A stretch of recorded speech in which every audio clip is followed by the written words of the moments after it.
Hello, my dear students. This is Dr. A. K. Tyagi, and today under labor law second paper we'll talk about the Factories Act 1948, and we'll talk about the object of this act, the Factories Act 1948, and we'll also discuss certain important definitions given under the Factories Act 1948. See, the Factories Act 8081 was the very first labor law in India, though means lacked suitable provisions for enforcement and for inspection. And with the growth of different factories and to take care of the workers, there was a demand for a labor legislation. And then on the recommendations of the Factories Commission appointed by the Government of India in 1890, the Factories Act was passed. And then subsequently this Factories Act 1948 was amended in 1911, 1923, then 1926, then 1931 also. And then in 1929, the government appointed the Royal Commission on Labor.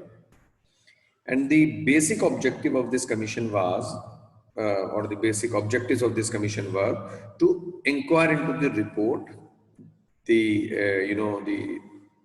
existing conditions of labor in different industrial undertakings. Then this commission gave a report in 1931, and there was one recommendation in this report to appoint labor officers in order to establish liaison with employers. And this Factories Act 1934 aimed at regulations of labor employed in the factories in India. And this Factory Act 1934 revealed a number of defects which were hampering the effective administration of factories. However, the provisions relating to health, safety, welfare of workers were found very inadequate. And then there were certain amendments in the Factories Act in 1935, 1937, 1940 also, 1944, 1946 and 47 also. And this then this Factories Act 1948 came into picture. And the primary objective of this act is to protect the workers, those who are employed in factories, against industrial and other occupational hazards. And this act obliges the occupier of factories to abide and to observe the several regulatory measures provided by the act in the interest of the workers with regard to health, safety, welfare, or several regulatory measures provided under the act in the interest of health, safety, welfare of the workers. And the main objective of this Indian Factories Act are to regulate the working condition in factories, to regulate the health, to regulate the welfare, annual leaves, enact special provisions in respect of young persons, special provisions for women, special provisions for children who work in the factories. So these are the main objectives of the Indian Factories Act 1948. Now we talk about certain important definitions given under the Factories Act, because when we'll proceed further, we'll just come across these definitions. As there is a definition of worker under section 2L, and worker means, for the purpose of this act, the worker means a person employed directly or by or through any agency with or without the knowledge of the principal employer, whether for remuneration or not, in any manufacturing process or in any cleaning any part of the machinery or premises used for a manufacturing process or in any other kind of work incidental or connected with the manufacturing process or the subject of the manufacturing process, but does not include any member of the armed forces of the union. And related to this, there is one important case also, the Rohtas Industries Limited versus Ram Lakhan Singh and others. And in this Rohtas Industries Limited versus Ram Lakhan Singh and others, the court held that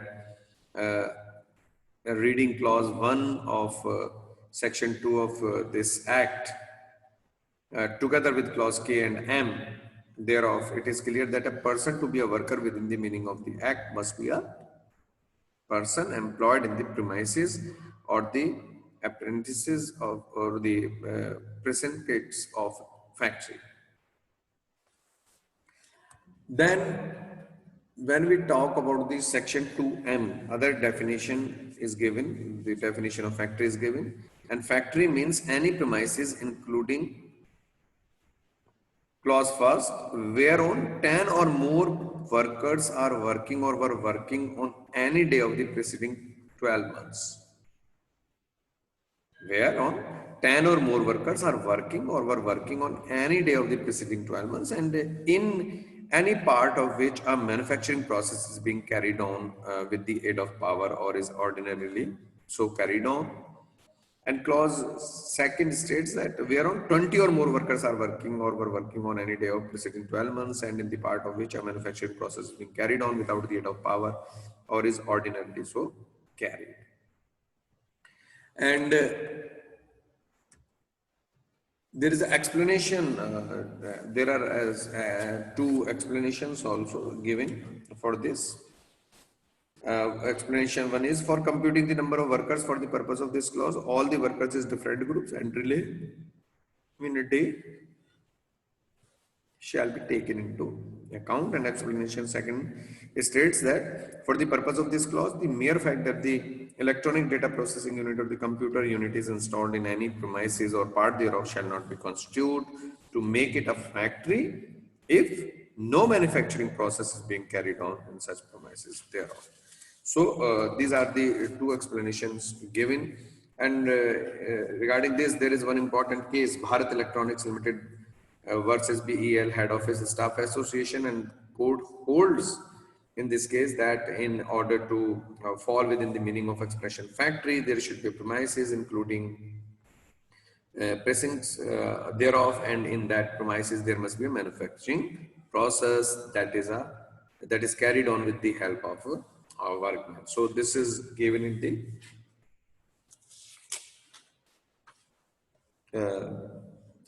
this it was the court holds that in this order of Bharat Electronics Limited versus BEL Head Office Staff Association.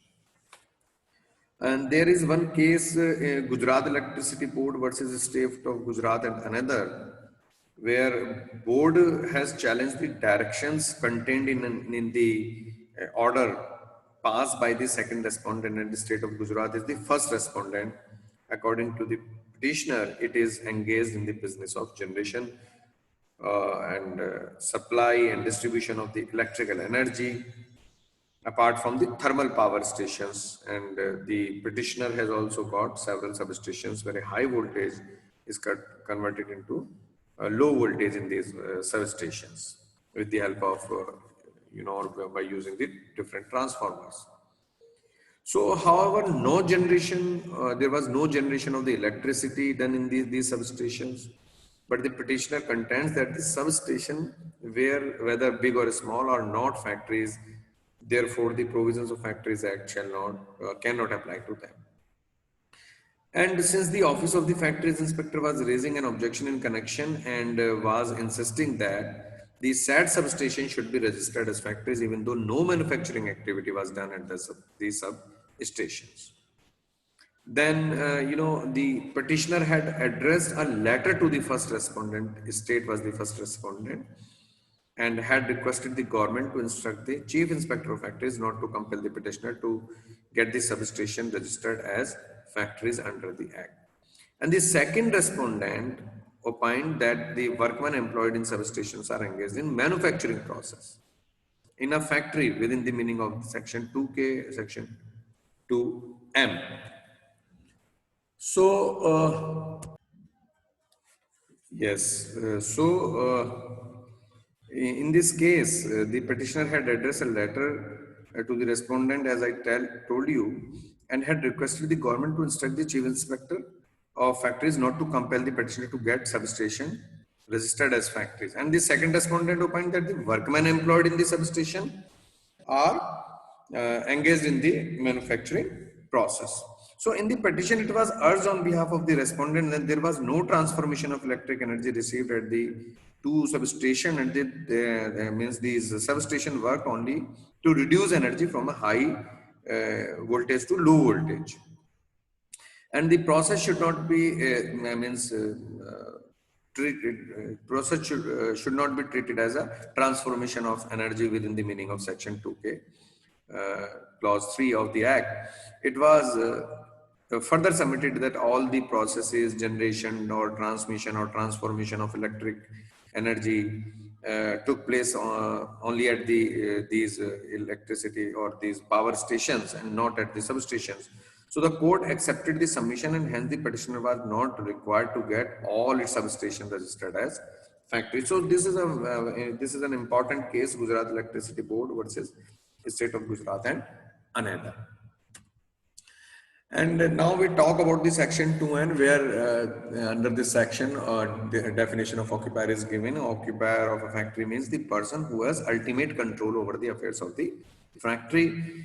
Provided in clause, there are certain clauses under section 2N. Clause first, in the case of a firm or other association of individuals and one of the individual partners or members thereof shall be deemed to be the occupier. In the case of a company, any one of the directors shall be deemed to be the occupier. And in clause third, in the case of a factory owned or controlled by this government or the central government or any local authority, the person or the persons appointed to manage the affairs of the factory, central government, the state government or the local authority.